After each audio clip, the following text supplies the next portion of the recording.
Hey, it's Tim from The Watchers, and you're watching CMS TV. Right now, BYB, or just bare knuckle in general, it has the stigma, kind of like UFC did at the very beginning, you know, where people don't necessarily take it real serious and they think of it as savage and barbaric and whatnot. And I've got to imagine for someone like you, in a way that's hard, but in a way you kind of like it because you seem like the type that really does not give a shit what people think. In fact, you want them to give you anger. You know, how do you handle that perception? And what do you tell people when they're like, oh, is that what you're doing? You know, which I'm sure you've heard. Yeah, and there definitely are a lot of parallels between bare knuckle boxing in its ascension and mixed martial arts in the UFC. You know, initially, the shock value of, I think of it was a lot for people to handle.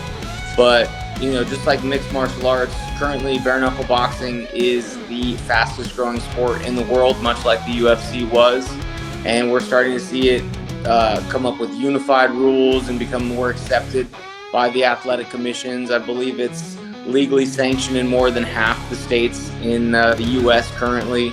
And I am very proud to be a pioneer of this great sport and to be one of the first U.S. world champions.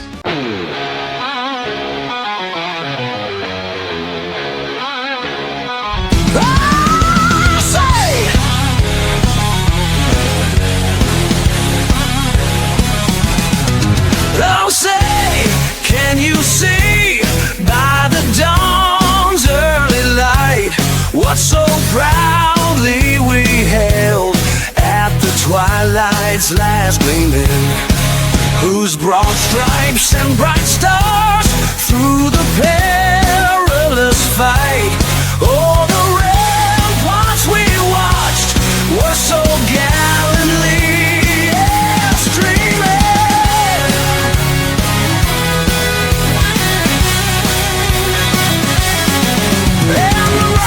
Its red glare, the bombs bursting in air, gave proof through the night that our flag was still there. Oh, say, does that star-spangled banner yet wave? Oh, the land of the free and the home of the brave.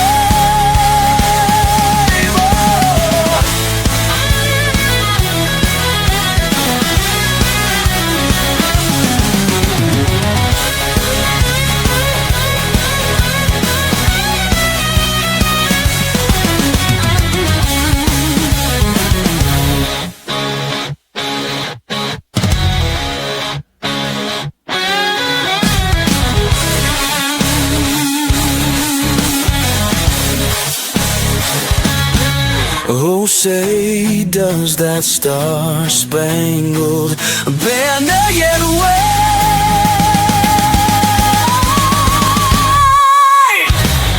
Oh, the land of the free and the home of the brave. Ow!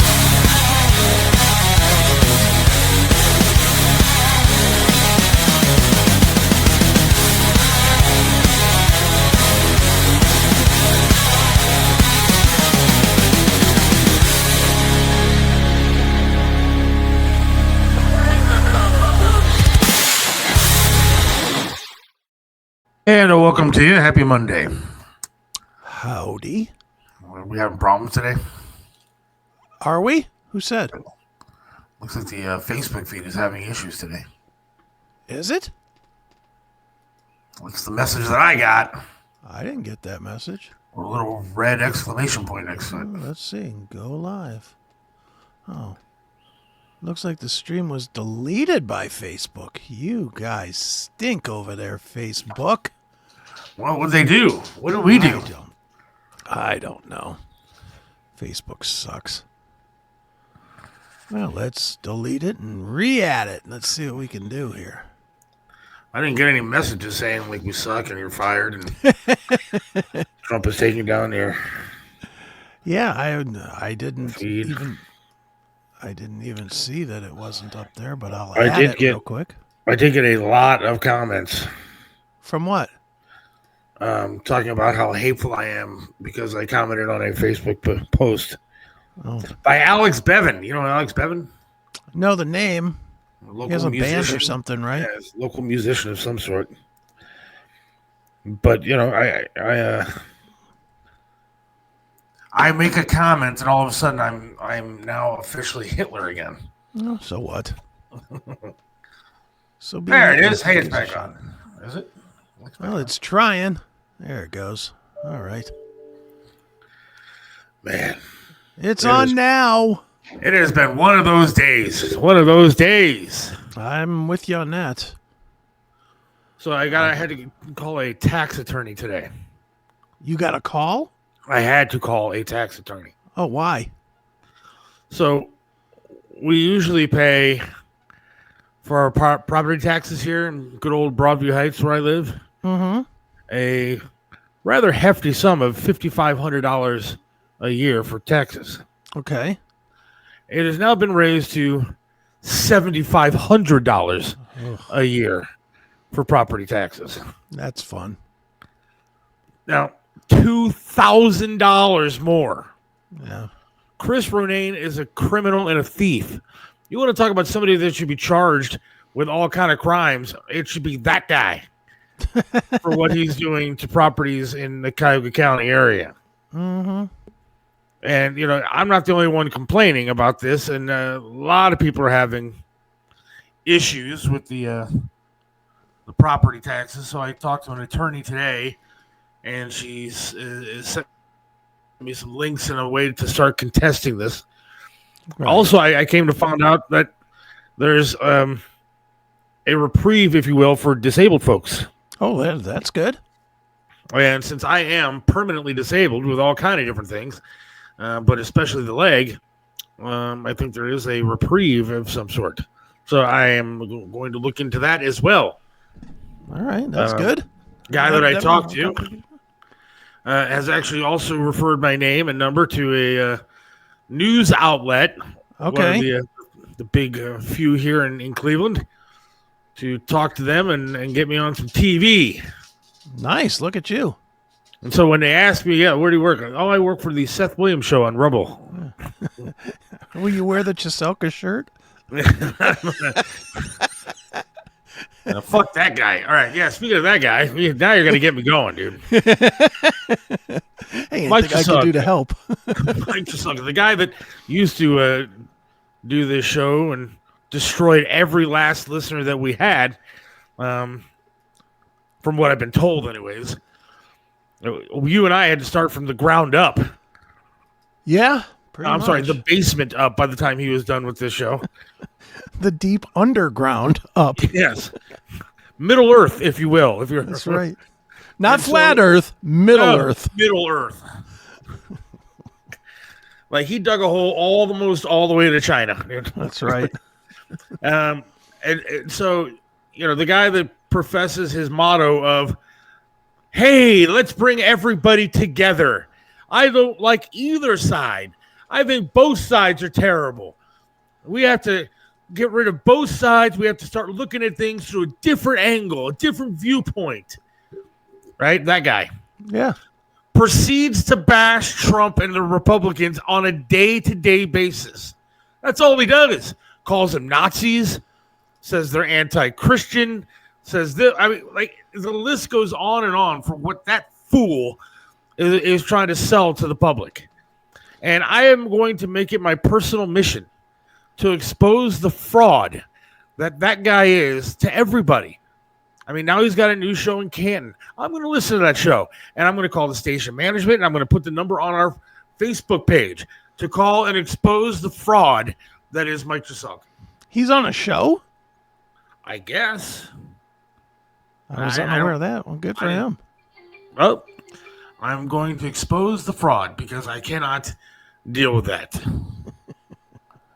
It is so infuriating to see that guy talking about Trump and then telling people, I want to bring everybody together. No, you don't, you piece of shit. You want to completely have your own agenda fulfilled. That is what you live your life for. Just admit it. I would have more love for you if you would just at least admit what you're doing. Just admit it. I'm looking at his Facebook page. He lists himself as a political philosopher. Political philosopher.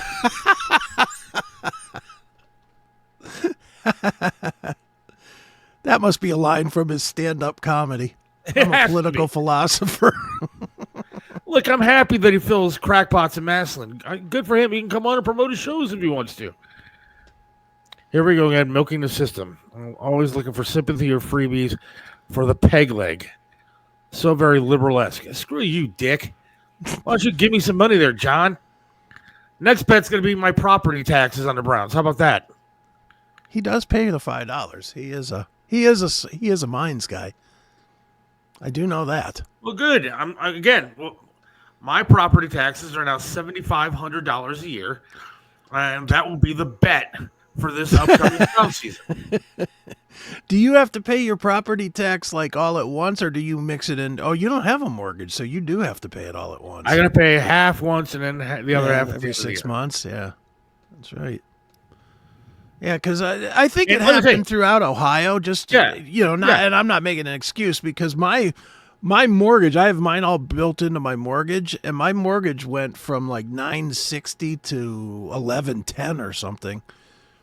And I can tell you for a fact I didn't do anything to brighten the value of my house. No, and nor did anybody come out here and take a look at the property or anything else. Mm-hmm. And these people are liars and cheats. Just like I agree with that. Allegedly. Come on, John. You want to make the bet now? He ain't making no bets now. Yeah, thanks for your $5. And I appreciate anybody that signs up for mines. I truly do. But it sure as hell ain't paying those property taxes. Not yet. The amount of people that we have signed up? Yeah, okay. Yeah, good, yeah. It ain't paying for dinner at the end of the night. Not one dinner. Not a value meal at McDonald's. So funny. Trump's in office and Seth is gonna reap the benefits. I've come to learn in my life that if it's available to you, then you should maybe take it. I don't like to when I was dirt poor and I actually, was still working, my wife was working, we actually qualified for benefits that we did not take because we were working people. But if they're going to rape me, then I'm going to rape them back. Yeah, I'm sort of going that way myself, just because I'm tired of just getting fucked just because I'm not broke. I'm tired of working 20 hours a day, every single day, and then being told that I got to give more to pay for people that ain't doing shit. Right, exactly. That bugs the piss out of me. But these property taxes are out of control. Expose the Cheselka files. That guy, man, I'm telling you, it infuriates the shit out of me. Are you reading still some of his stuff or no? I'm just looking at it. Let's talk wordstock1480 at gmail.com. Is that his new station? I don't know what the hell that is, dude, to be honest with you. Let's see. I'm sure that's an AM. I think it's 1480 AM radio. Let's see what that is. News Talk 1480 WHBC in Canton. Do we have Canton's the #1 talk show, everybody. Wouldn't that piss you off if it was? Okay, well, if I went to the website, it was just a big picture of Cheselka. Now hear Mike Cheselka daily. Look, I guarantee you our minds gets more listeners than WHBC. We're here to be entertained, not to care for your family. Time for a second job, Seth. I already have 3, you cocksucker. Yeah, I've never heard of WHBC. My 4th job is going to be putting my fucking prosthetic up your ass, John. Boy, you are in a mood. I'd rather see the money go to Seth than the bums and illegals. See? There's plenty of places to experience the Seth Williams Show, but if you want all the content, you need to join us on Minds. Get all the live episodes of the show every Monday and Wednesday from 4 to 5:30 p.m. Get the special bonus footage every Wednesday from 5:30 to 6 p.m. Get bonus content from Seth and Chris as it's produced. It's only $4.99 per month, so don't wait. Sign up today. Visit us at www.minds.com/Seth Williams Show. Again, reading social media is beyond frustrating. And I know I say it all the time because I probably shouldn't do it, but it is. You know, these people are sitting there saying Trump has done nothing, blah, blah, blah, blah, blah. Trump gave this. Well, my prices of eggs are still too high. And all this kind of bullshit, dude. I sent you a list of stuff that Trump has done in the first week. I mean, I don't know what else you want this guy to do. It's been a week. 1 week. Yeah, I didn't comment on it because, well, I don't. But I saw a post yesterday, or today. I think it was this morning. It was a picture of Trump playing golf over the weekend. I don't know if you knew that he played golf over the weekend. Yes. And it was by one of my uber liberal ridiculous friends. And his post was, and they bitched about Biden taking vacations. This guy's already on vacation. I was like, are you fucking kidding me? I think that they said, like, he was on the third hole when he found out about the Colombian president saying, fuck you, we're not taking these planes. Yeah. And by the ninth hole, after a conversation or two, the Colombian president backed down and said, okay, we'll take your planes. Yeah. Here's my thought, though. Even if he was on vacation, he's still done more than Biden did in 4 years. Last week. In a week. He did more than the Biden administration did in 4 years. Seriously, it shows you actually have a president when... Man, my computer wants to restart. When you say, here, we're giving you your illegals back, your criminals back, and the Colombian president said, no, we're not doing that. Screw you. And we have a president now that says, okay, well, then I'm going to impose this tariff, that tariff, this and that is going on. And then 10 minutes later, the Colombian president says, all right, I'll send my personal presidential plane to come pick up these people. We'll take them back. Yeah. That means you have a president actually doing something. Yeah. Look, and not for nothing, but I hope he keeps rabble-rousing with the ICE people, too, because I am drinking up and loving the liberal tears that are on fucking X about the immigration. Oh, it is making me so happy. Yeah, I love it. Lady, I wish I had the post up in front of me, but this Alex Bevan thread that I've been on, and this lady goes, "Oh, what are you happy about? What has he done that you're happy about over the first week? Getting rid of illegals?" Yes. Yes, that's one. And then I listed like 10 other things that he's done that I'm happy about. Yeah. But yes, getting rid of the criminals is definitely one of them. Yeah. I mean, did you see that one Haitian? Which one? There was a Haitian. You have to be a little more specific these days, Seth. I'm sorry. Yeah, there was a Haitian in Boston, right? And he was an illegal. He was in a gang. Haitian gang member. On the construction guy? I don't know. And then he starts, but he has like 17 convictions or something like that. And he's yelling as he's getting in the back of the police car, "Fuck Trump. Oh, yeah. Thank you, Obama. Thank you, Obama and Biden, for everything you've done for me," as he's being taken away in handcuffs. That's who you want on the streets? Patty Ann or whoever I'm arguing with on Facebook? Take him in. Yeah. Open up your door and take that criminal in. You pig. Going to sit here and tell me, are you happy about the illegals leaving? Yes, I'm happy about the illegals leaving. What do you want? He rounded up at least 1,000 already and shipped them back home. What do you want? You want him here? You want him in your neighborhood? Yeah. Well, that's how they think. And then one smart ass goes, "Oh, he's rounding up all the guys that are eating dogs and cats." No, you dumb fuck. He's rounding up people that have raped people like your mom and your sister, you dumb bastard. You happy about it? Of course I'm happy about it. We do have Mark the Shark Irwin coming up a little bit. BYB. I cannot Knuckle wait. Fighting. Yes. Former champion, right? He is the former bantamweight champion, and he is most known, if you follow BYB at all, he is most known, and we are going to ask him about this, of having the most grotesque hematoma in the history of a face. Yeah. He got hit in this one fight so hard it looked like he had a second head. It was amazing. I mean, if your head is shaped like kind of like an oval, his looked like you took an oval and just squeezed it like silly putty. It was just completely, it was bizarre. And I mean, dude, you've seen boxing and you've seen fighting when they get the big welts or whatever on their eye, especially on eyes. Right. They get the big welt that closes up their eye. His was right here on the side of his face. And I'm telling you, it was 4 inches out on the one side of his face. It was gruesome.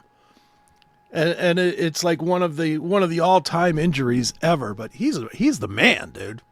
And bare knuckle fighting. I love the bare knuckle fighting. These guys do not mess around. No, not at all. So this show won't be on the radio? No, this particular one will not be on any radio. I think Seth should work on a comedy routine because he sure has the being miserable part down. How am I miserable? Because I don't want to pay $7,500 a year in property taxes? The fuck? Because I don't like dumbass liberals telling me that keeping the illegals here is a good thing? I'm not miserable. In fact, I'm very happy today. I'm going to go get You sounded. I'm going to get some Panda Express after the show today. I'm looking forward to that. I don't know. I mean, for the most part, I'm a happy-go-lucky guy. Sure. I haven't had any private time lately, so it's kind of bumming me out. So, well, maybe that's it. Yeah. I don't even know if my search is still open on my phone for stuff I need to relax to. So maybe I am a little bit cranky today. Sounds it. You sound a little cranked up, but that's all right.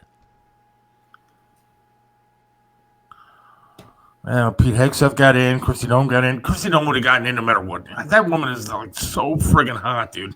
Even Democrats would have been like, hell yeah. There's guys on the Democrat side going, if I get to look at her for a while for the next 4 years, I'm voting her in. Sure. RFK and Tulsi going to be a big fight? Maybe. I was hearing this morning that there might be Democrats actually leading towards RFK.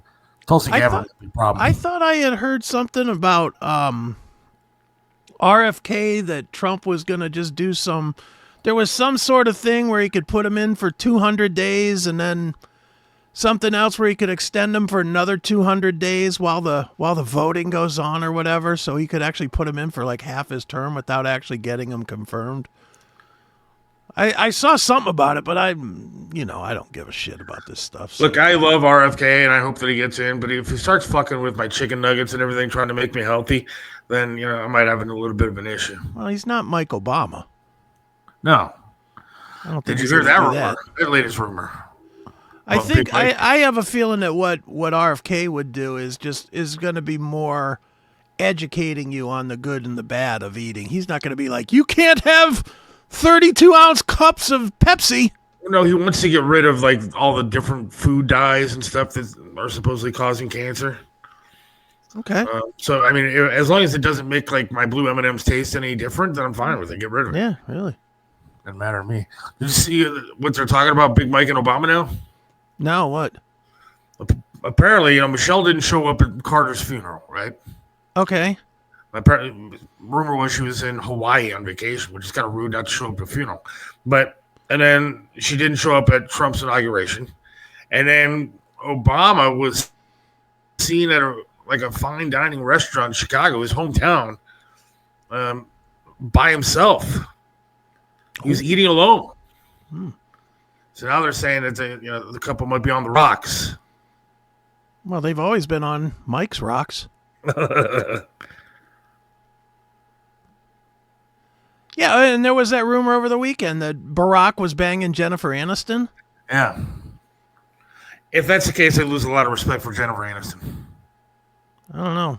Rumor is she's got a really stank pussy, so that would be Really? the kind of yeah, that is the rumor. Interesting. Did you? Here, let me see if I can find up some of these things that I've Trump got has the done. questions. I've got that right in front of me. All right. You want to run down some of these things? Some of them are like just things that Bob was yammering about. Sure. Number 1 is Trump hammers Colombia president who refused to take back illegals in their own country. That is absolutely true. Biden would have sat there like a dick. Biden wouldn't have done it to begin with, obviously. He's letting him roam the streets. This is how fucked up our country is. Mm-hmm. Trump had to have his people round up illegals. Ones that I saw were accused of sexual assault, rape, murder. I think one was like kidnapping. And then one got 17 different convictions of stuff. But they were wandering the streets. They didn't go to jails to pick up these people. They went to homes. Right. And then what else did Trump have to do? He had to pardon a 76-year-old woman because she was sitting outside of an abortion clinic singing and praying as people were walking in to murder the babies. She went to jail. Her sentence, 2 years. 2 years. Wow.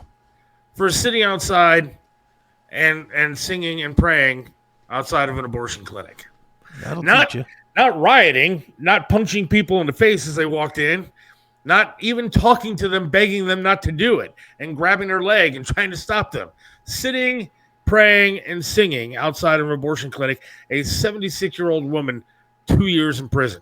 That's how fucked up our country is. That's how backwards it is. We let the criminals roam the streets, and a little old lady we sent to jail. Seems reasonable. Oh, yeah.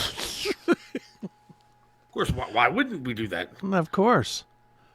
Number 2, Senator Bernie Moreno has pledged to introduce legislation to impose new sanctions on Colombia. Which, oh, by the way, Bernie Moreno and his family came from Colombia legally to be citizens of the United States.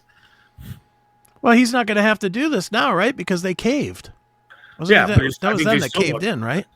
Yeah, AOC, did you see what AOC said about this whole thing? She went on X and was saying, what is Trump thinking? Now the prices of our coffee is going to go up. And that's a real tweet. She is dumb as a box of rocks. All right, we can skip number 3, number 4. This is good. Trump signed an order stopping taxpayer-funded abortions nationally and internationally. Look, you want to kill your baby? Go ahead and do it. We've left that up to the states to decide. Yeah. However, I don't want to fucking pay for it. I don't think you want to pay for it, and you have a different opinion on abortion. Yeah, I'm pro-abortion, but I ain't paying for anybody else's. But you are.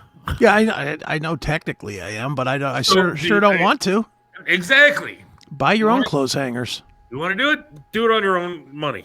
That's right. Trump sends weapons to Israel that Biden withheld. They needed those 2,000-pound bombs or whatever it is. Now there's a ceasefire going on, but you know that ain't going to last. And Israel is our ally, oh, by the way, and he withheld weapons, and Trump is sending to him. Good. Why couldn't Biden do any of this stuff? Because he's a dick, and he's mashed potato brains. What else? 6. Yeah, go ahead. Trump fires 18 inspectors general. Now, when Reagan came in, he fired all of them. So the fact that he's only fired 18, good for him. Good. Now, Get rid of these people. what do those guys do exactly? Hell do I know what they do? I mean, if we're going to judge if it's good or not, don't we need to know what they do? What do I don't know what they do. The inspector general.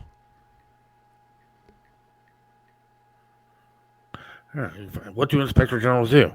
Yeah. Promotes integrity and accountability in state government. Okay. Oh, yeah, get rid of them. Get rid of these fucking people.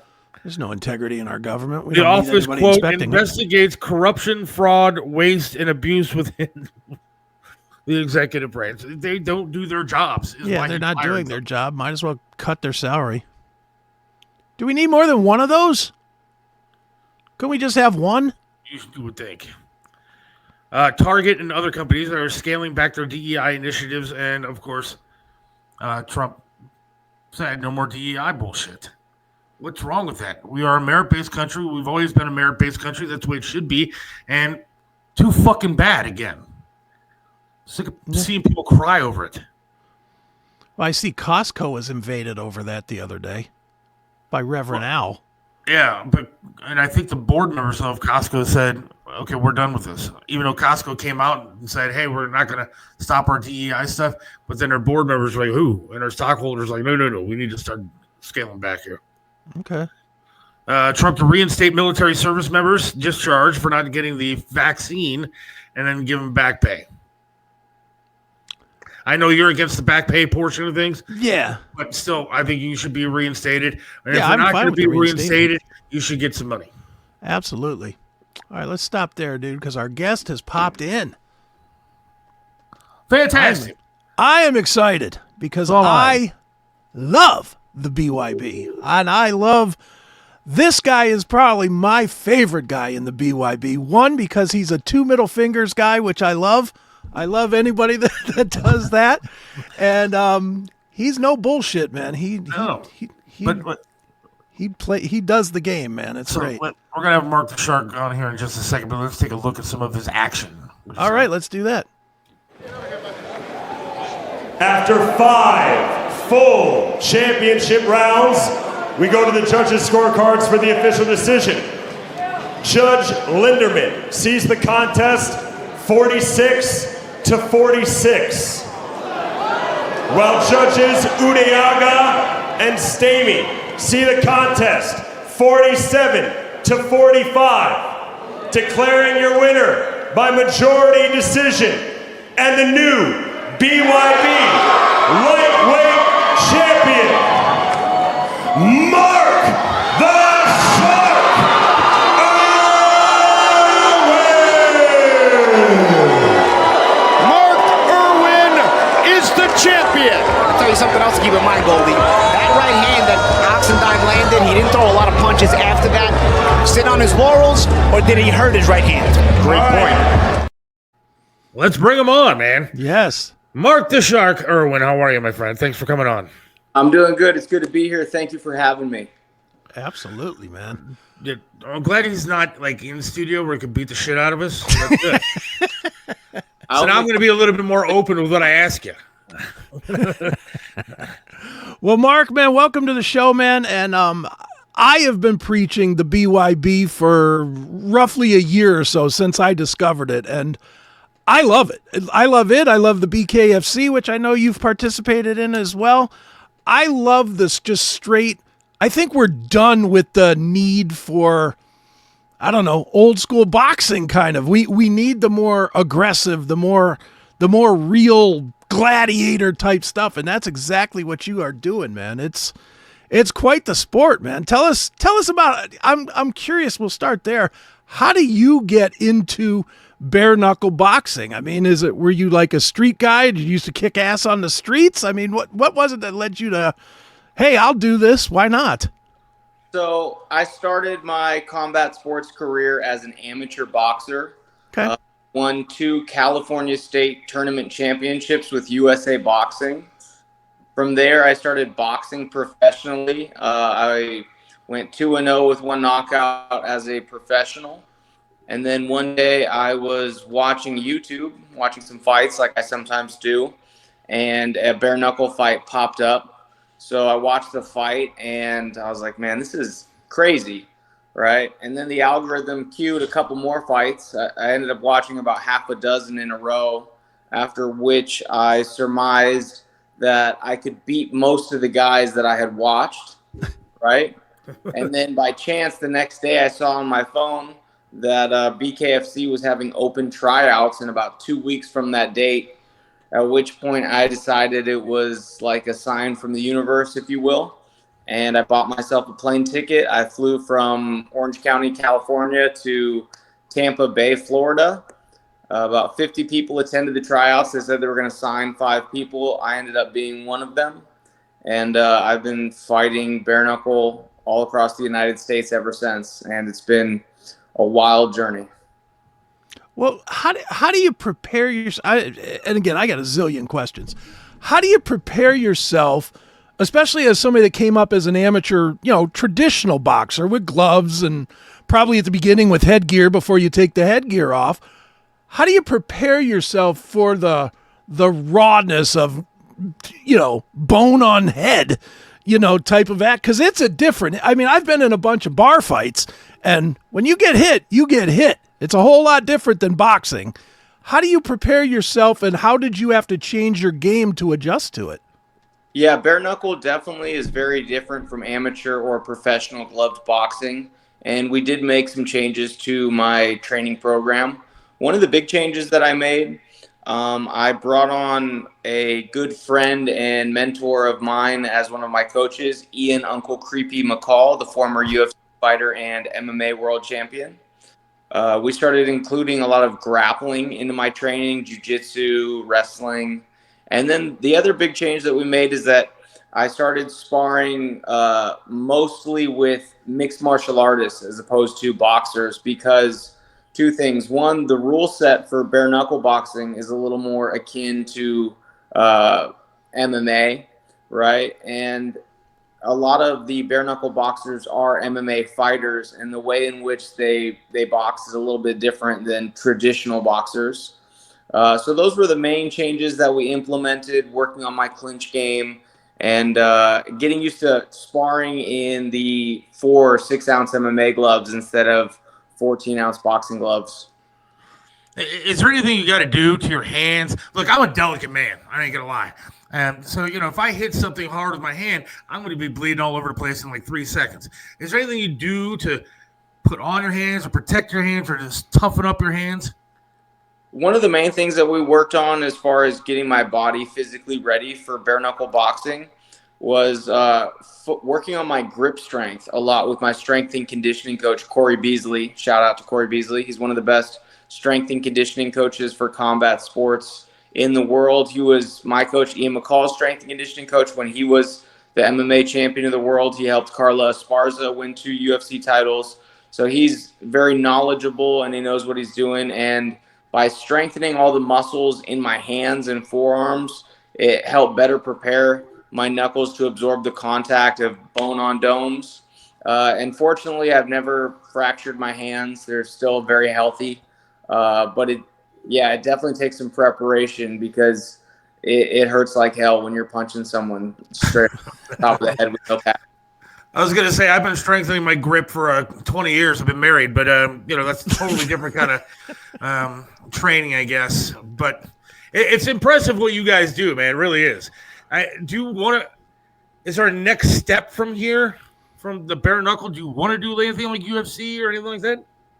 I mean, honestly, I think bare knuckle is the sport that I'm best suited for as far as my skill set and attributes.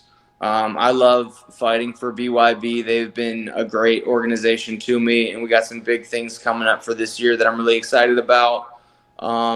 So I don't anticipate trying to make a transition to mixed martial arts. I don't see myself going back to glove boxing.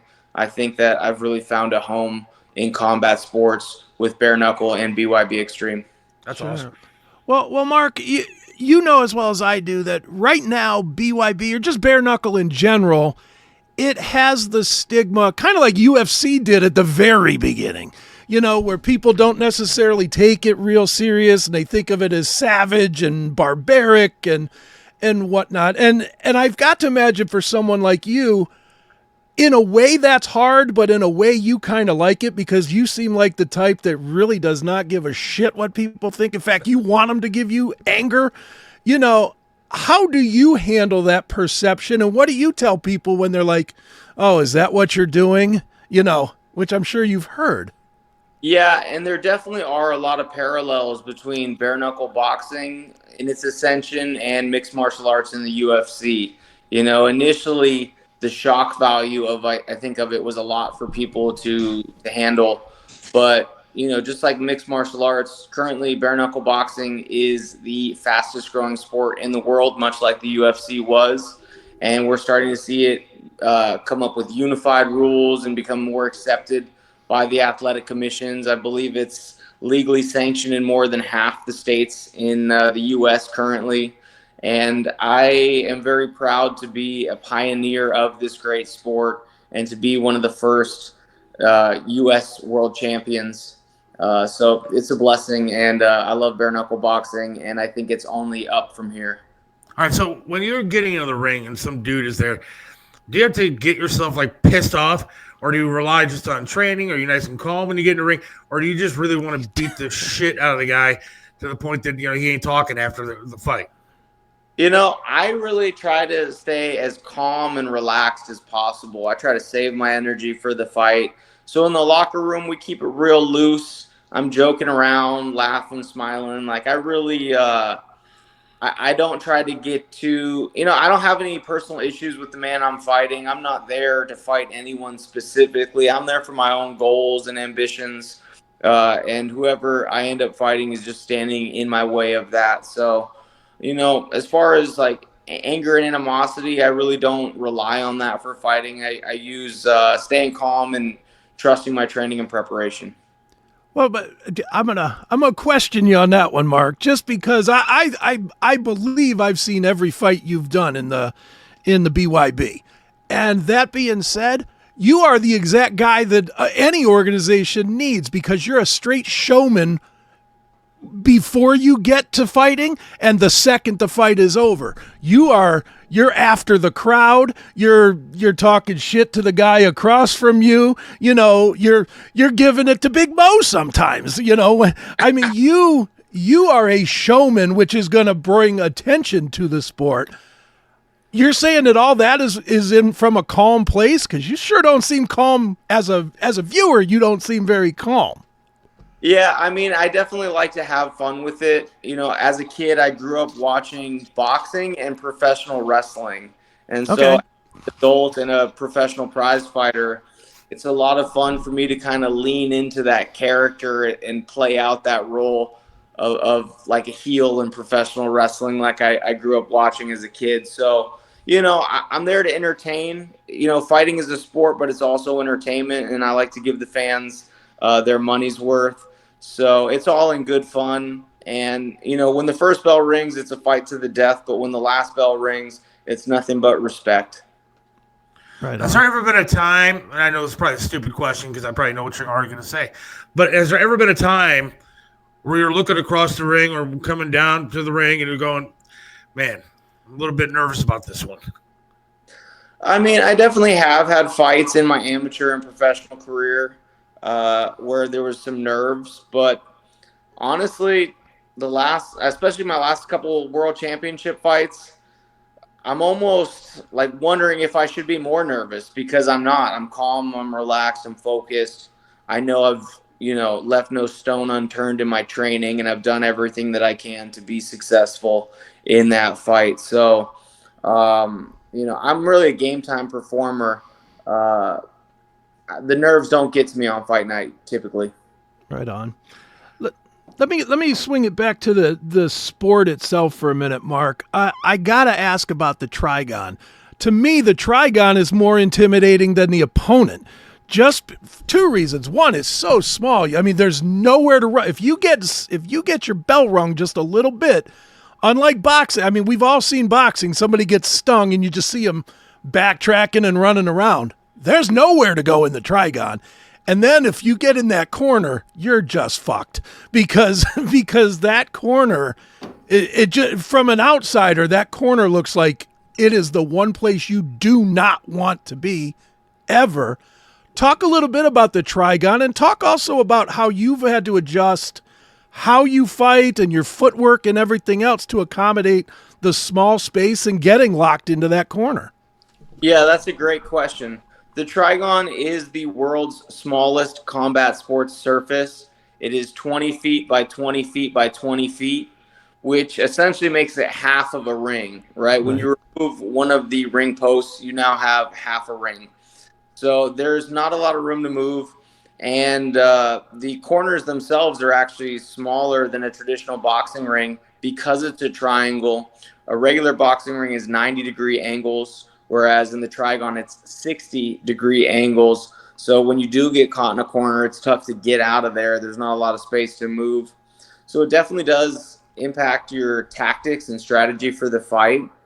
I believe it's better to go forward, and it's better to be first in a small space like that, because coming from a traditional background, I like backing up. I like fighting off the back foot and running guys on the shots. But there's really not much opportunity to do that in the Trigon. So you do have to make some adjustments as far as preparation and planning is concerned. All right. I'm sorry to even ask this question, so forgive me in advance. I don't want you to punch me, nothing like that. But I have to know, because I'm looking at some of the pictures online. I don't know your status, but the BKFC ring girls are fucking hot. And do any of the guys, the fighters, end up hooking up with some of these chicks?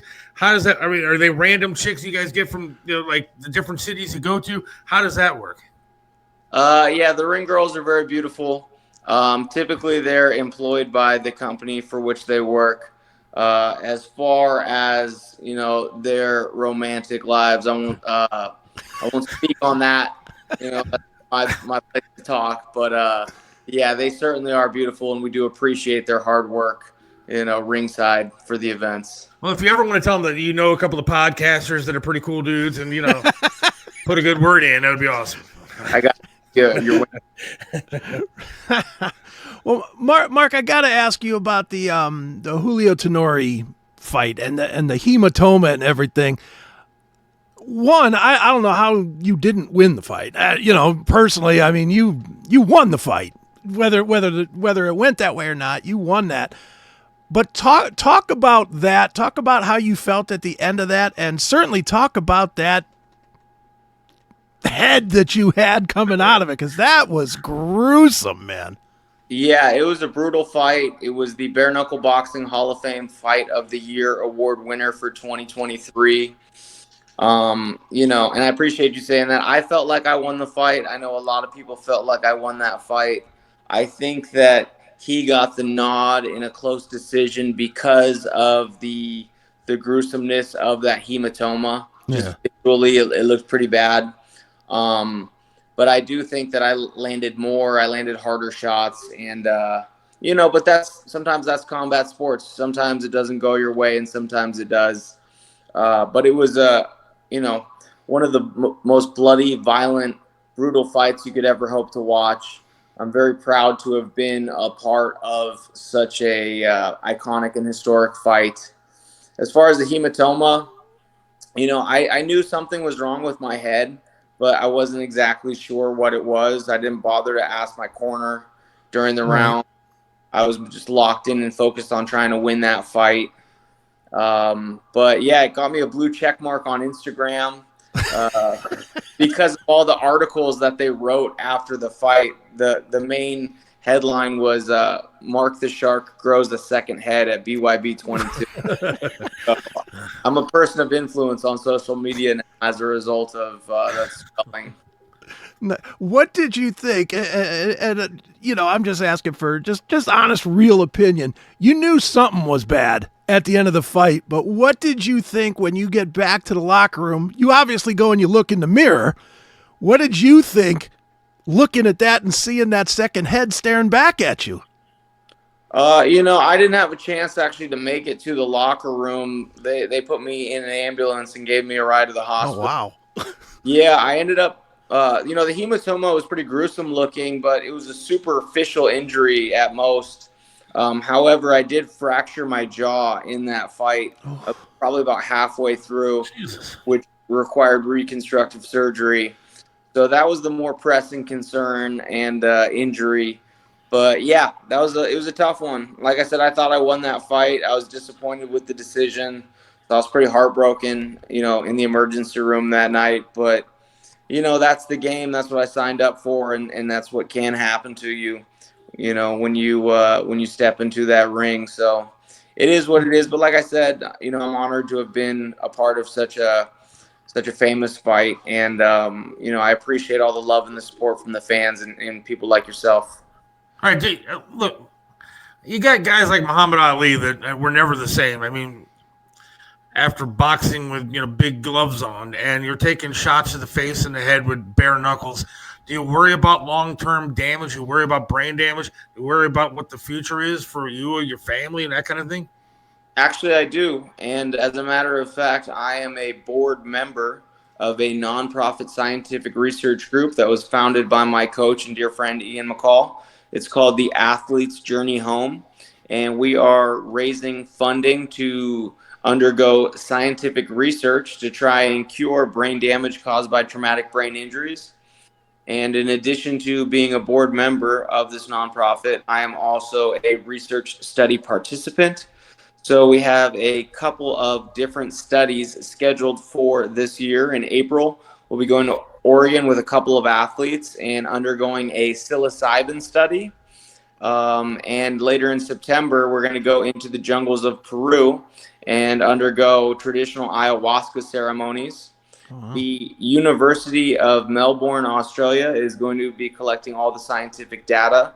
They're going to do brain scans and gut biome testing before and after on all the athletes. And we are trying to definitively, scientifically prove that these therapies do help reverse the effects of brain damage.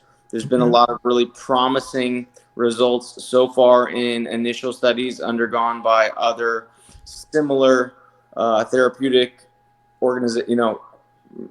methodologies. So I'm excited to get that research underway, and I truly believe that it's going to have a profound impact. So I do quite a bit as far as that's concerned to try and offset and mitigate any of the damage caused by, the brutality of fighting. Sure. How long do you have to go between fights to recover your body, your head, and everything else before you can get out there and fight again? It really just depends on the fight. It's case by case. I had the knockout of the year in 2022 when I knocked out Spencer Ruggieri in under 2 minutes. I could have fought again that night if I wanted to, right? And then there's fights like the Tenori fight where, I couldn't even train for 6 months afterwards. So it really just depends on the fight. It is, case specific. Right on. When I want to go back to the brain studies and the CTE for a minute. The obvious that everybody says is about the brutality and about that it's bare knuckles on head and whatnot. I kind of will argue, and I have argued with people about not only your sport but even power slap in a way that it's actually less impactful than traditional boxing or football or whatever, just because you're not getting hit as much. I mean, even in the BYB, almost no fights go the full fight. Almost every fight goes, 1 or 2 rounds, where there's a lot less. And I mean, I guess if you just do the math, there's a lot less hits versus other sports. Do you think that is part of the game, and that might be why BYB might end up being considered safer than some of the other disciplines? Yeah, I know that there's been some papers published espousing that bare knuckle is safer than traditional gloved boxing because of the fact that just you end up taking less shots in total, right? Gloved boxing especially, you can get dropped by a concussive blow, and you have 8-9 seconds to get back to your feet and shake it off, and they'll let you go out there and do it again, right? And championship fights are up to 12 3-minute rounds. So, the number of hits you take in professional championship boxing is obviously a lot more than MMA or bare knuckle. At this point, it's really hard for me to say. I'm not a scientist. Sure. I haven't really, reviewed the data. And this is a new sport, right? It's the oldest sport in the world as far as combat sports is concerned, but it's only been federally legal in the United States since 2018. So I think a lot of that still is kind of yet to be seen what the long-lasting effects are going to be, which is why, I'm so involved with my nonprofit, trying to raise money to get this research underway. As far as power slap is concerned, one thing I don't like about it is the fact that, unlike traditional combat sports, where at least you have an opportunity to defend yourself, you gotta sit there and take it, all right, which is kind of crazy. And a lot of these guys are hitting with the palm, right? So it's a lot like taking a punch. It's not something I would want to do. right? I know it's kind of interesting. Everyone's kind of got a line, and everyone draws it at a different spot. I'll get in there and bare knuckle box, but I don't think I would do the power slap. Right, I hear you. One of the other things I wanted to ask you about, Mark, is, and again, this is just as a fan watching this, so I could be way off base versus you who's in the ring doing this, is it seems to me, just as a viewer, that the referees are pretty lenient right now as far as letting you go when there's a really bad cut. I've watched hundreds of bare knuckle fights, and seems like they start the round, they immediately stop, they go over to the doctor, they take a look for a second, they'll show a nasty, nasty cut, and they'll be like, you're good, go. Do you think that will kind of, as the sport grows and as you try to get more licensing across the country, do you think that will tighten up some as you go forward? Yeah, like I mentioned, bare knuckle is very new as far as being a legally sanctioned sport here in the U.S. And I think that the referees are still kind of trying to figure out how to officiate the bouts, right? So I think there's a bit of a learning curve as far as coming over from boxing or MMA to bare knuckle as an official and a referee. So I do expect that the landscape will change in that respect as they kind of try to figure this thing out. Right on. Do you? I'm going to ask this, but I'm going to not ask you to give me any specifics, but just give me an overwhelming kind of look. Obviously everybody's going to compare to UFC. That's the benchmark, more or less. And a lot of guys are making a shit ton of money in the UFC, the Conor McGregor money and whatnot of the world. Obviously it's a new sport, but does BYB pay enough to, you're not going to do this till you're 50, does it pay enough to where you'll have retirement type money, and is that amount of money growing as the sport is growing? As far as that's concerned, it really depends on the fighter, right? The fighter paid according to, how many butts they put in the seats, how many people are tuning in to see them. So one fighter's pay could be drastically different from another. I'm a big advocate and proponent of increasing fighter pay. Sure. Healthcare, all these things. I was at an event yesterday, the LA Fit Expo. We had a booth for my Athletes Journey Home Foundation. And I had the pleasure of hanging out with Rose Gracie, who is the daughter of Hirian Gracie, who helped found the UFC. Sure. She's president of the Combat Federation in Brazil. And it was really great to get to talk to her because she's a huge advocate of increasing fighter pay, providing jobs and resources to fighters post-fight career in their retirement, creating a pension plan, creating health care for fighters. She's, a great ally to all professional fighters, and we need more people like her involved in the sport to help give more opportunities to fighters when their fighting career is over. Right on. So what's next for you, man? What's your next fight? When is it? When will we see it? And I'm assuming we'll see it the same place we always do on YouTube. Yes. Yeah, we're talking to them right now. April may be a possibility for my next bout. So we're starting to gear up and get ready for that. I got a couple other things in the works I'm really excited about. I really don't know if I should even be speaking on this, but I'll give you guys a little something.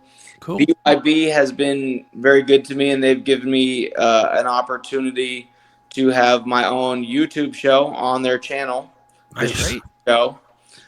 So we're currently filming the first initial season of that, and for that to drop soon. So keep an eye out for the Shark Show on BYB's YouTube page. Hopefully February episode 1 should drop. That's awesome. Before we get out of here, I got one more question for you, and forgive me again. Do you ever hope and pray when you walk into a bar or something like that, the guy fucks with you because you know that you're just going to be able to beat the shit out of this tool bag? Honestly, no. You'd be surprised. Actually, quite the opposite. I go out of my way to avoid conflict in my personal life because I get enough of that in my professional life between training. I'm in the gym fighting some of the best fighters in the world on a pretty regular basis. The last thing I want to do is go get in a fist fight for no money at a bar or something. I always tell people I only fight on television for money. Right. Yeah.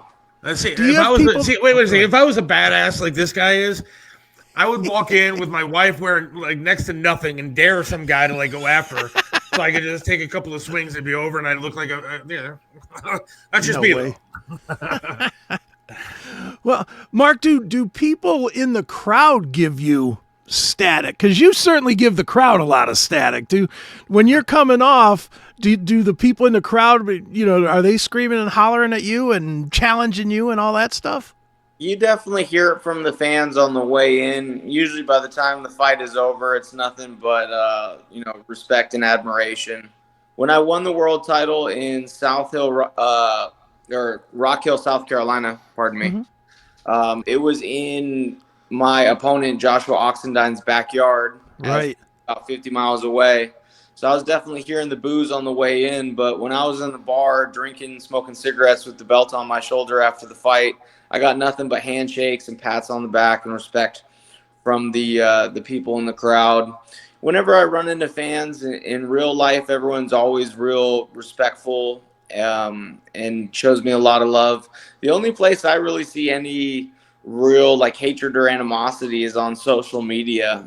People get when they're on their phone, in the safety of their home or wherever they might be. But, in the real world, people are nothing but cool and respectful.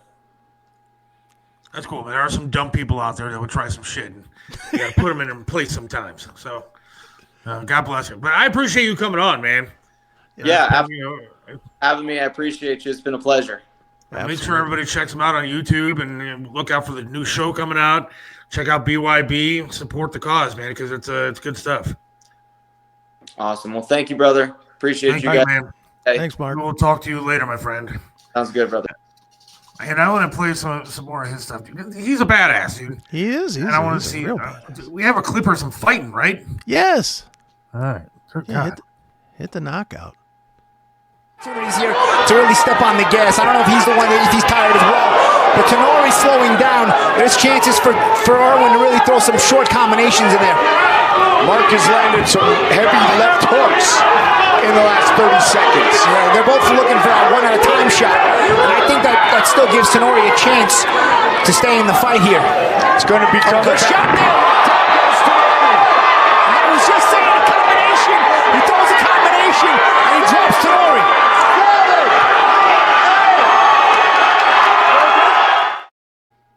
No, that's badass fighting right there, man. Mark the Shark Irwin. Dude, you know what's crazy about that? That's the fight he lost. You think that guy? You think he hated me and my stupid questions? Nah. He seems like he knows, dude. You'd have to watch more. He's a soldier. I think he's proud of the BYB and he loves the fact that there's a home for a guy like him that's just a badass. Yeah. And obviously he was super respectful about the BYB. Oh yeah. But if you watch him on TV, man, he is a straight up killer when it comes. He's by far my favorite because he not only fights kind of wild, but man, he goes after the crowd. He talks mad shit. He's my kind of champion, man. That's awesome. I love him.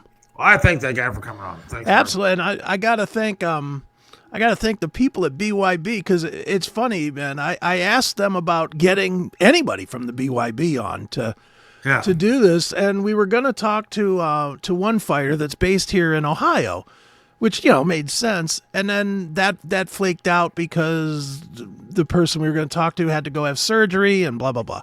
So they hit me back and they're like, well, who else would you want to talk to? And I just threw it out there. I was like, oh, Mark's former champion. Probably won't get it, but I'll ask. And I asked it and a half hour later, okay, he's in, confirmed. I was like, that's yes. Awesome. That is fantastic.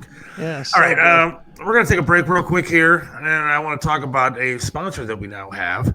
Okay. Mario the Barber is back with us. Nice. He has created a 501c3 organization that he is doing charity work. And, I want somebody in this audience, listen to the ad, but I want somebody in this audience, forget about your $5 for mines, donate some money to the charity. Okay. I want this audience to be, and also get $5 for mines, but I want this audience to be a giving bunch of people to Mario's charity. Okay. It's good stuff. And I really think, he could use some help getting money for the fires out in California, the people in North Carolina with the hurricane, all that kind of stuff. So we really want to pay attention to this ad and help out if you can, whatever you can do. It would be greatly appreciated for this, this organization. I think it's very cool. So we're going to be back in a few. If you could play a couple afterwards, I got to run out the door real quick. And all right. We'll be back in just a couple. What do you say? Sounds good to me. Here we When go. disaster strikes, we come together. Here at Mario's Barbershop, we've turned our passion into purpose. As Hands to America, a 501c3 nonprofit, we're on the ground helping those hit by hurricanes, floods, fires, and tornadoes, right here in northeastern Ohio and nationwide. But we can't do it alone. We need your help to keep this vital work going. Your donations, whether it's cash or vehicles, can bring hope to those who've lost so much. Join us in making a real impact. Every donation fuels relief efforts and helps rebuild lives. Call us at 844-864-2637 or locally at 216-520-1977 or visit us at handstoamerica.org to see how you can help.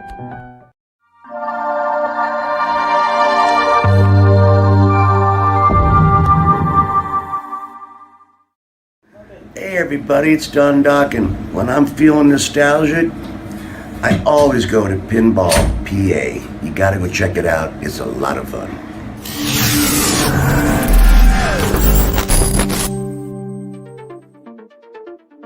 When you want to have fun in Pennsylvania, there's only one place to go, Pinball PA. Located near the Pittsburgh airport, we have over 420 classic pinball machines and arcade games that you can play. Admission starts at only $24.99. Want to have a party? Well, there's no better place than Pinball PA. Visit our website today at www.pinballpa.com to get more information or to book your next small or large party. Pinball PA, it's where the action is.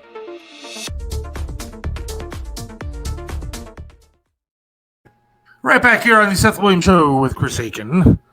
I think people enjoyed that interview. Yeah, it's great. I don't care if people enjoyed it or not. I did. There you go. And that was a selfish one for me. We're going to have Mario on, I think, on Wednesday for a couple minutes to talk about his charity, his organization. But please help out. Please, I mean it sincerely. I want this audience to be at least the first to help donate to the cause. I know he's advertising a couple other places, but whatever we can do to help out would be fantastic. Yeah, absolutely. All right. I think that's it. I have nothing else to talk about. No kidding. All right. See ya. Are we going to run down some of these changes that we're making, Chris? We can, sure. For the show, I've had numerous people emailing, messaging me throughout the past couple of days asking where the show is. Where's the show? It's on Minds. That's where it is. If you're subscribed to Minds, you can have the Wednesday show. So here's the deal. The bottom line to this thing is we got to turn this thing in order to make a little bit of money so we can survive. That's just the way of it. The one thing that we have is the show, and we're not taking the show away from anybody. The show is, if you tune in live, you can watch it for free every Monday, every Wednesday. But we got to give more back to the people that are supporting the show, the people that are spending the money on Minds. So we're going to do that. And one of the ways we're going to do that is by putting it behind the paywall after it airs. So we'll do tonight's show, and then it'll come down, and then it'll be on Minds. It'll be on Minds later tonight.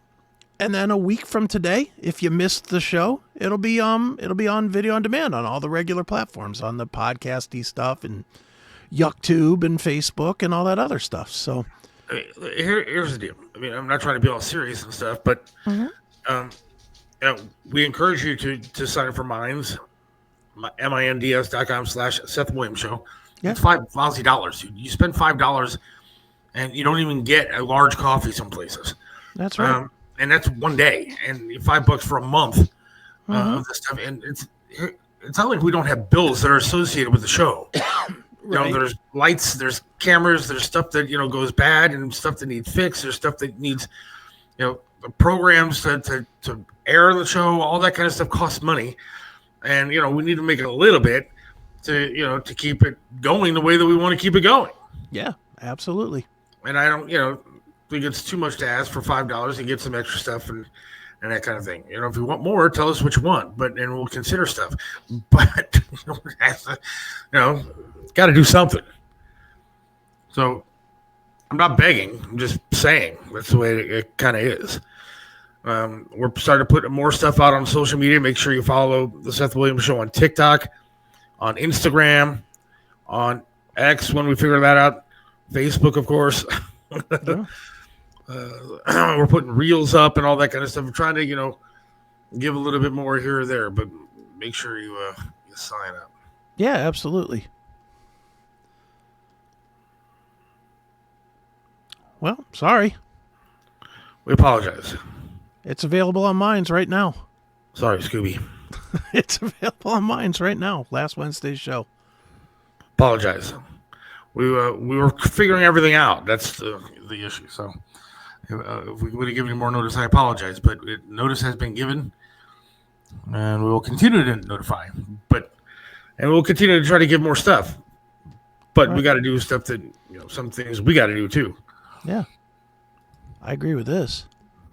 The funniest shit happens on Minds. I do agree with that. I wouldn't say the funniest shit. I would. The bonus thing? The bonus segment is definitely more entertaining, less political, less serious on certain things. It is more about like vaginas and stuff like that. So yeah, it is entertaining. Yeah. I don't remember what we did last Wednesday. What did we do last Wednesday? I don't even remember. I have no idea. Dude. Oh, was it? No, that wasn't the ice dildo thing. No, that was 2 weeks ago. I don't remember what last week was. 2 weeks. That was funny. That was really funny. That was. We both were like just giggling like children. Was it the countries with the sex stuff? It might have been. I don't know. I really don't remember. That's what you get. Yeah. Ice dildos and sex stuff. Go back to Minds and you can look. It's the best way to put it, because I really don't remember what we did then. But the best times to cheat on your here's what we did. I looked at best times to cheat. Best times to cheat on your wife and Tom McDonald and Roseanne. Oh, that's right. Yeah. And I have hooked up with a publicist that's going to start providing more guests for us on this show. Good. And so there's going to be a change in this upcoming year. That's good. As we get towards the end of January here. Right. I'm excited. I'm excited to talk to some guests about some different kind of topics. I'm excited to, work with Mario and getting his charity stuff going. Sure. I'm excited to, to get some more advertising for the show. If you want to advertise on the show, let me tell you, it ain't an arm and a leg to advertise on this show. No, right? It's better than advertising with Cheselka. So, we're gonna have some fun in the upcoming months, and I'm excited for it. Right. You know what else we talked about? It's on. Rest aside my country. Well, that was 2 weeks ago. Yeah. We also talked last week, and it set you off, was when we started talking about the Dunkins not having donuts anymore. Oh yeah, and then my wife insulted the shit out of me, dude. Why? All right, tell me if you would be insulted. Okay. So I put up the reel about. I said something to the effect of Dunkin', they're running out of donuts, whatever. And I said, talking about how much I enjoy the vanilla cream at Dunkin' Donuts. Yeah. And then I said, in jest, all in good fun, I said, hey, if somebody offered me a vat of vanilla cream from Dunkin' Donuts or my wife for the rest of my life, which one would I pick? And I was joking, and it was funny. I said, the vat of vanilla cream. Yeah. It was a good line. It was a good hey, line. It's been 20 years. It was, hey, it's been 20 years. Nice knowing you. Right. So it was a funny line, the way that I said it. Yeah. I can say when something I think is funny, and I thought it was hysterical. Sure. And so we're driving, and I hear my wife goes, I said, hey, did you see that reel that I put up about, from the show the other night? Yeah. So what'd you think? Like, I didn't get it. She didn't get it. Didn't get it. Well, I didn't think it was all that funny. I said, but you know that I say that kind of stuff to you all the time, just joking around, and I thought it was a good line the way that it came out. I didn't think it was funny.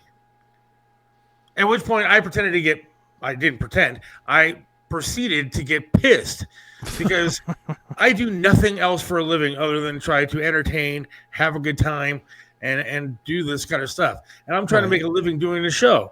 So then I get upset. Right. Which I probably shouldn't have got upset, but I did. But I was insulted. Should I have been insulted? I don't know. She should know that that's what you do. I mean, right? That's a long. And don't you think it hurts my confidence when somebody's like, especially somebody that you care about? No, that kind of sucked. Well, I don't know. I never led to any of that stuff. We all tell jokes that miss, and every joke misses somebody. But that joke didn't miss. But it missed somebody. That's what I'm saying is, dude, a lot of times I'll come back with some of the funniest stuff that I do that literally has me and Neely crying on Classic Metal Show, and I'll play it back for somebody and they'll be like, I don't get it.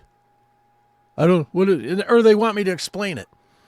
It's like, if I have to explain it, it's already not funny. You can't explain a joke. No. But don't you just sit there and go, fucking listen to something else then? Well, I think that just in general. Yeah, Scooby, I apologize again. I don't know. It didn't get yanked, but we're just starting to do things differently. We just haven't had a chance to explain what was going on. Yeah. But we will obviously, if something gets yanked, we'll be the first ones to tell you that it was absolutely yanked. True. But this is just, but you'll still be able to get the show for free if you want to wait a week. I mean, it's as simple as that. I don't think it's that big of a deal. If you want to immediately, if you're looking for last Wednesday's show, it'll be up on Wednesday on Minds. Or it's on Minds now, but it'll be up on Wednesday on YuckTube and Facebook and all those other places. You just got to wait. Rumble. Or you can get it immediately if you go to Minds. So, yeah. But I apologize for any confusion there. So just trying to make everybody happy, including myself. Look, I understand, going back to it, I understand that not every joke's going to hit. Mm-hmm. That's not the case. But I think that, like you and I, if you tell me something that wasn't funny, I could say to you, dude, that was all right. You're not going to take offense to it, and it's not that big of a deal. No. But also, if I'm trying to be supportive of you, I'm going to say, yeah, dude, that was fucking hysterical. I mean, but I want to be as supportive to you as I can be, because when you put doubt into somebody's head, especially when it comes to stuff like being funny, then all of a sudden it becomes you're thinking about it. Mm-hmm. And when you're thinking about it, there's no way you can be funny. Yeah. No, you're right. I don't write anything down. This is why I don't ask anybody ever. Honestly, I don't. I really, really, really do not ask for reviews of my. I don't want to say work, but of my stuff, because I know I'm generally funny, and I don't need anybody to tell me. If I'm not, then don't listen. But see, here's the thing: you and I are not joke tellers, dude. We're not playing at crackpots in Massillon. Yeah, no. With a written script of jokes that we're going to tell you about Trump every night. But not that I know anybody that does ridiculous stuff like that. But you and I just kind of are off the cuff doing what we do. Yeah, just riffing. And if somebody says you suck at it, then it makes you feel like, okay, and then you overthink shit. Mm-hmm. It's all good. See? It's all good. Opie and Anthony bet. Not funny. Did Maxwell do that too? Yes. Yeah, that was Maxwell. Not funny. And punt. He Never got the fucking end sucked. punt thing, dude. Yeah, Maxwell sucked. I didn't think it was a really good show, to be honest with you. He was fucking terrible. I mean, I like him as a person. I don't know him. I just know that show was terrible. I like him as a person. I think he's doing. I don't know what he's doing. Some rehab, something or other. Not he's in. Like I think he works somewhere like that. Last I saw, anyways. Good for him. Are we still able to watch live Mondays and Wednesdays on YouTube? Yes. Yes. What are you doing now? You can still watch live. Yeah. What are you doing right now? I think it is kind of confusing in the sense that we're talking to a lot of people that may not actually be watching right now. Right. That's true. Yes, you can watch the show live, or you can get it. Well, whatever. We already explained it. Yeah. The live show not being touched, not being tampered with. The one thing that's going to be tampered with for those that are on Minds is the episode that gets uploaded to Minds. No commercials. Not the middle roll commercials. None of the commercials will be on Minds. Oh, look at that. Commercial free, everybody. Commercial free, so you don't get all the bullshit that we insert, and you don't get all the bullshit that like Rumble inserts. And punt. And punt. Oh man, it was not a good show. But I think they had good ratings sometimes. Yeah, they were up against. What were they up against? Triv. And they got good ratings against Triv. So, number two. Or they just got all the young people that didn't want to listen to Triv. Well, they got young people without a doubt. Yeah. Yeah. Here's the problem with Cleveland radio. When it comes to certain wait a minute, we got to be done in 10 minutes, dude. this might be a longer conversation. There's a lot of stuff to list. However, but there's very few choices in town. Yeah, that's true. So when you're talking about an afternoon show and you want to listen to something talk-based, look, if you want to listen to music, turn on whatever the fuck you want. Yeah, let's go to Spotify. You got Spotify for that. You're right. But if you're looking for an entertaining talk show in the afternoons or the mornings, what do you have? Nothing. Yeah, Rover. Bloom Daddy in the afternoon going against Alan Cox. I mean, other than that, what else do you have to listen to? What are you going to listen to? 850? I mean, that's a piece of junk over there. Yeah. No offense to whoever does the show over there. I don't even know who does the show over there. I kind of like the guy in 92.3. I mean, but again. And what, the afternoon? Yeah, in the afternoon there. That's what, Peterlin and... no, it's Jonathan Peterlin and Nick Wilson. Nick Wilson. And I like Nick Wilson. I think he's a talented guy. But you alienate like more than half your audience when you talk sports. Yeah, of course. Unless it's middle of the Brown season and they're actually doing okay, you alienate a lot of people that don't want to listen to sports. Yeah, no, I turned it on today. I was in the car for a little while, and I flipped over to 92.3, and they were talking about Cavs something. I was like, out. Yep. Goodbye. Like, I could care less that the Cavs lost a couple in a row. Who gives a shit? And then about the Chiefs cheating. Okay, well, we know that. We've known that for years now, so who cares? But anyways, you alienate a lot of people when it comes to sports. So you really don't have a whole lot of choices in the afternoon. Listen to a talk show. Morning, same kind of thing. You got Wills and Snyder in the morning. Love them. Yeah. However, they do a very regimented news, traffic, weather. Yeah. And here's a couple of old school morning radio is what they're doing. School morning news radio. Yeah. And then you have Rover. What else do you have? Nothing. Do they still have a thing at where Lanigan used to be? Mark Nolan, but again, it's nothing that MJI. They sprinkle music and stuff in there too. So I mean, I don't know. It's not a hard hitting talk show kind of show. Yeah, nah. So my point is when Triv is up against like people like Maxwell. I mean, there wasn't again a whole lot of options. Yeah, no, he really wasn't up against it. It was people either liked Triv or they liked her. They went to Maxwell. That's right. What it was. There's no competition there. Is there going to be a Super Bowl bet? No. He's not wrong. He's not wrong. I will say that about the Rumble commercials is, man, they are selling some bullshit sometimes. I mean, I love Rumble, but my goodness, turn it on. It's like, you can fit this in your pocket and just throw it outside and it'll power your house for 3 years. It's like, stop it. If that was the case, everybody would have that. Is there going to be a Super Bowl bet? I say yes. I say I'll bet John Drake my property taxes that the Chiefs win. But what are you gonna give up if you lose? I don't know. What does he want? I don't know. Probably his property tax on his house.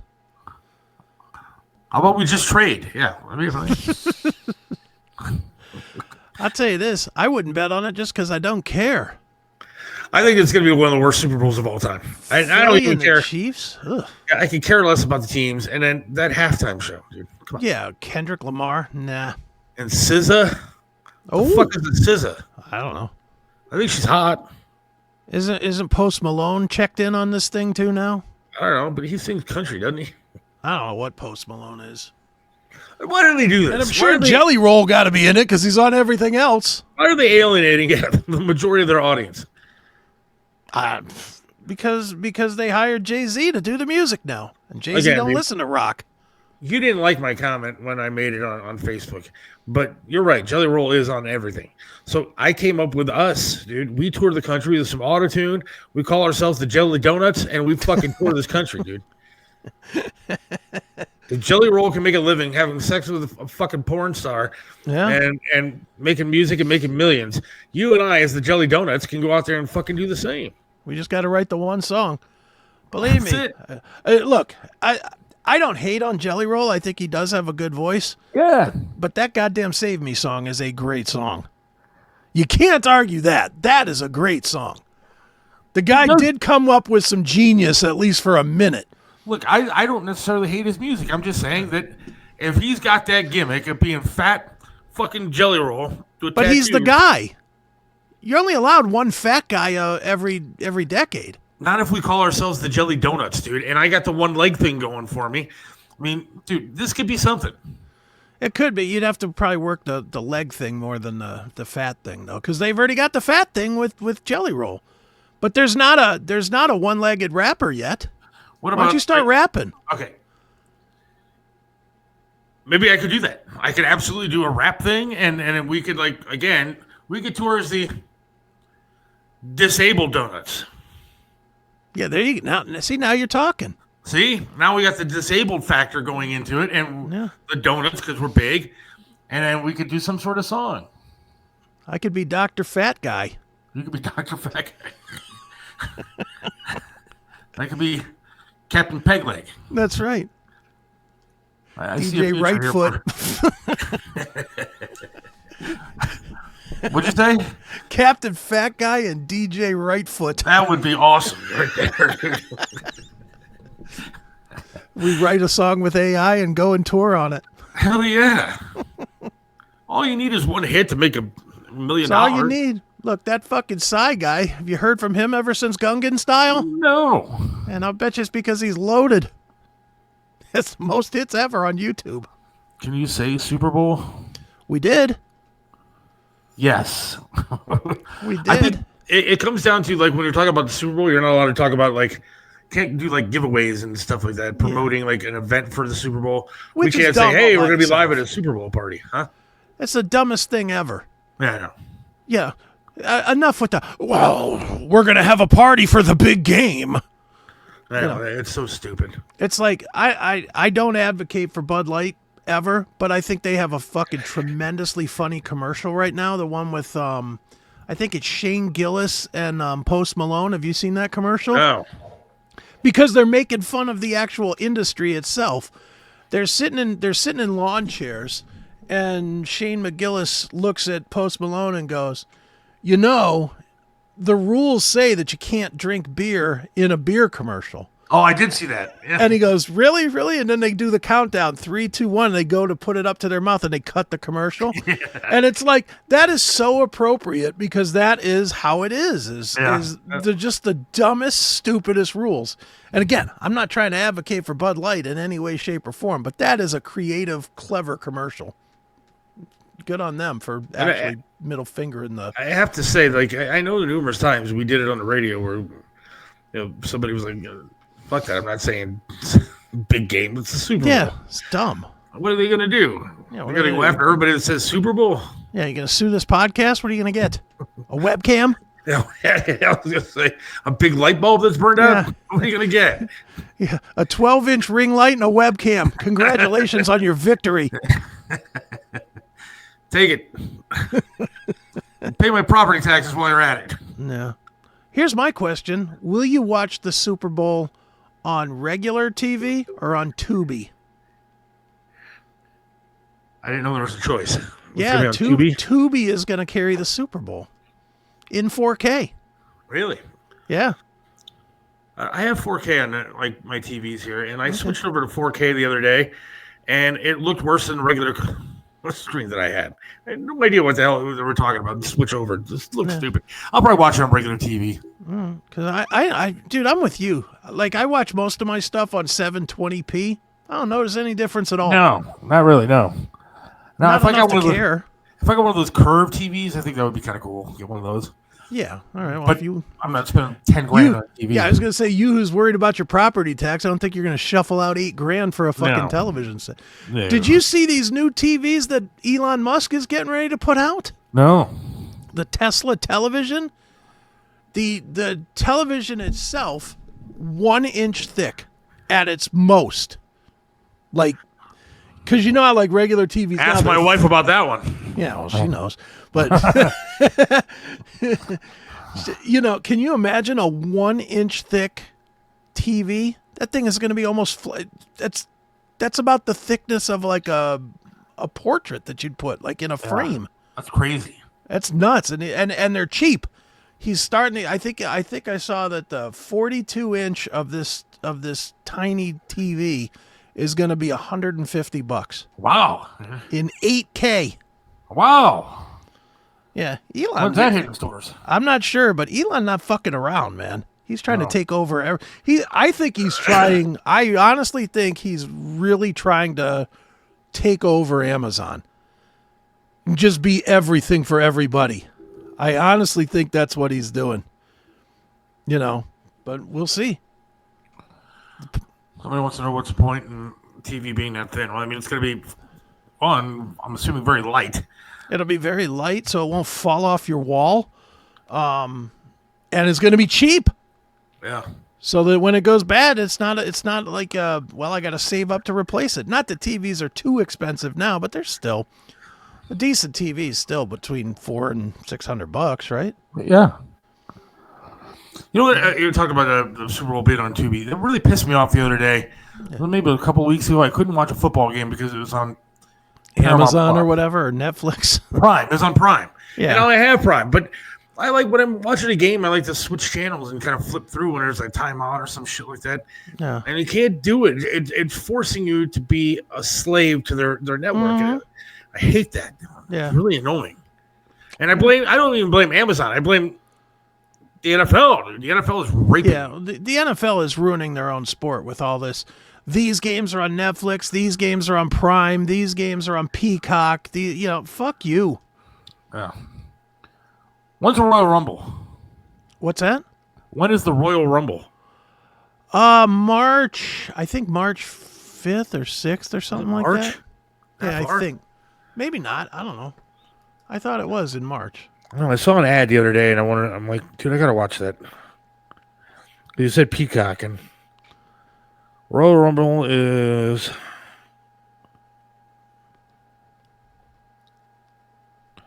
the Royal Rumble 2025 takes place Saturday, February 1st. Oh, wow. So, what, this weekend? This weekend. Oh, I guess I'm wrong. I gotta get on the Peacock. There you go. Perfect. All right, it is time. Hey, yeah, somebody just said this Saturday. Well, there you go. All right, time to wrap this thing up. All right. I want to thank Mark the Shark Irwin for coming on today. Check out BYB, some bare knuckle fighting, people kicking the shit out of each other. That's right. Good times. And thanks to everybody for watching. Don't forget to sign up for Minds, minds.com/Seth Williams Show. Don't forget to check out Mario's Barber Shop and make some donations to his 501c3. We appreciate Mario advertising with the show and trying to help people out. Yes, sir. So do that. We'll have Mario, I think, on Wednesday for a little bit. And we'll have Tony calling in on Wednesday as well. Cool. And we'll see what else we have in store for you. Sounds good. Have a wonderful rest of your day. Stay safe, stay warm, and we will talk to you later. See ya.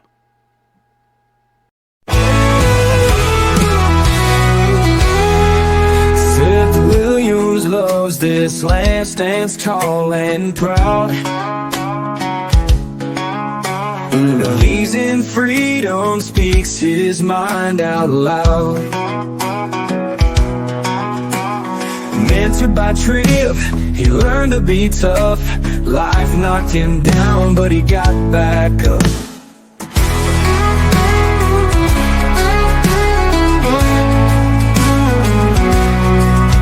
Lost a leg, but he's still strong and true. Chasing dreams under skies of red, white, and blue. Voting for Trump, he shouts it clear. WTAM tried to bring him down, but he's still here. In the heart of America, Seth takes a stand. Against the tides, he defends our land. Liberals call him crazy, but he don't care.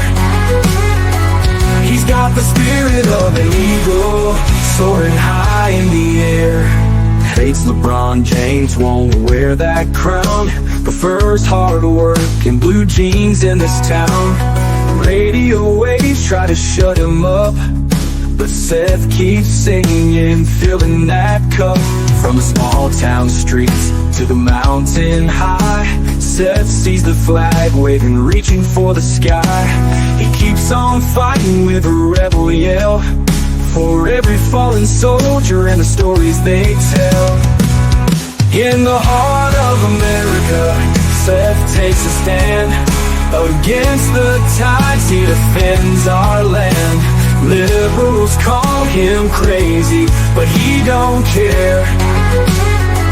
He's got the spirit of an eagle, soaring high in the air.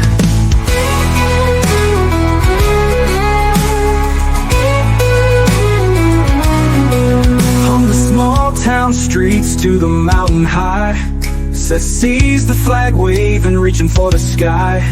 He keeps on fighting with a rebel yell, for every fallen soldier and the stories they tell. In the heart of America, Seth takes a stand.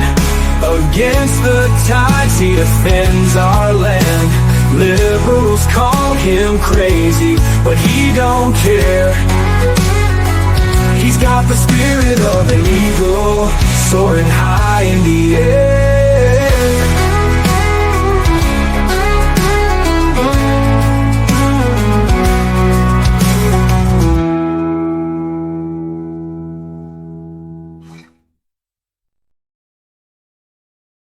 Seth and Chris don't say it enough, but the best place for everything associated with The Seth Williams Show is their website, www.thesethwilliamsshow.com. You can watch all live episodes of the show live right there on the site. You can get past shows in both audio and video on demand formats. You can join our exclusive VIP programs on Minds and Super Chat right from the page. You can also purchase all the best Seth Show merchandise on the page as well. Bookmark it today, www.thesethwilliamsshow.com.